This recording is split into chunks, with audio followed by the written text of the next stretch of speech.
Olympic football ইভেন্টে B গ্রুপে Argentina মরক্কোর ম্যাচ ঘিরে চলছিল নানা উত্তেজনা।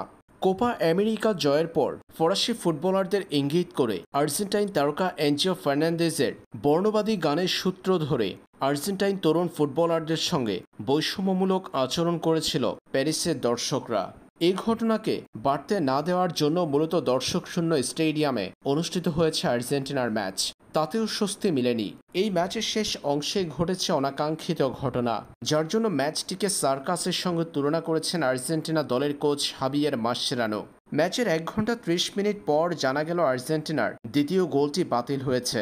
2-2 গোলে ড্র নিয়ে মাঠ ছাড়া আর্জেন্টিনা দল পরবর্তীতে খেলতে হয়েছে আরও 3 মিনিট, যার আগে তারা জানতে পেরেছে দ্বিতীয় গোলটি বাতিল করেছে রেফারি অফসাইডের কারণে। ভিএআর দেখে বাতিল হয়েছে আর্জেন্টিনার দ্বিতীয় গোলটি, যার ফলে মরক্কোর বিপক্ষে 2-1 গোলে পরাজিত হওয়ার মধ্য দিয়ে অলিম্পিকের যাত্রা শুরু করেছে আর্জেন্টিনা। এই ঘটনার পর রেফারির প্রতি ক্ষুব্ধ প্রতিক্রিয়া জানিয়েছেন আর্জেন্টিনা দলের কোচ।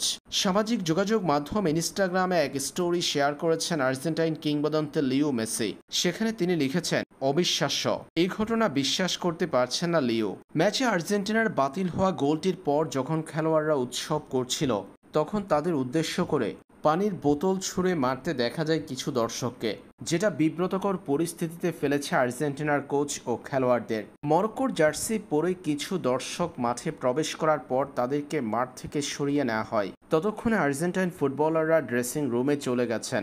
লকার রুমে তাদেরকে জানানো হয় ম্যাচ হবে আরও 3 মিনিট। আর সেই 3 মিনিট খেলা শুরু হওয়ার আগে আর্জেন্টাইন ফুটবলারদের জানিয়ে দেওয়া হয়েছে দ্বিতীয় গোলটি বাতিল হয়েছে তাদের। ভিএআর দেখে অফসাইডের কারণে সেই গোল বাতিল করা হয়েছে।